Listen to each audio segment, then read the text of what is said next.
And turning to international news, Israel has struck suspected chemical weapons sites and long-range rockets in Syria in order to prevent them from falling into the hands of hostile actors. Now, that's according to Israel's foreign minister. Syrian rebels reached Damascus over the weekend and overthrew President Bashar Assad's government after nearly 14 years of civil war. Now, it's raising the hopes for a more peaceful future there, but also concerns about a potential security vacuum in the country, which is still split among armed groups. An ousted Syrian leader, Bashar Assad, has been granted asylum in Russia, according to the Kremlin. Assad fled Syria as rebels reached the capital over the weekend. Meanwhile, the leader of Syria's biggest rebel faction, Abu Muhammad al-Golani, could control much of the country's future.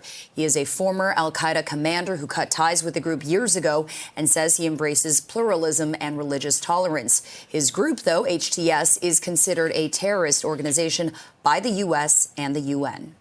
In the meantime, Ottawa is urging Canadians to avoid all travel to Syria in the wake of the government's collapse. An updated travel advisory now says Canadians already in the country should consider leaving if it's safe to do it. The advisory also warning of an increased threat of terrorism, arbitrary detention, torture, and forced disappearance. The federal government says the security situation in Syria is volatile and that major airports are closed as well as some border crossings. And Prime Minister Justin Trudeau has reacted to this news on social media, saying the fall of Assad's dictatorship ends decades of brutal oppression. A new chapter for Syria can begin here, one free of terrorism and suffering for the Syrian people. Canada is monitoring this transition closely. We urge order, stability, and respect for human rights.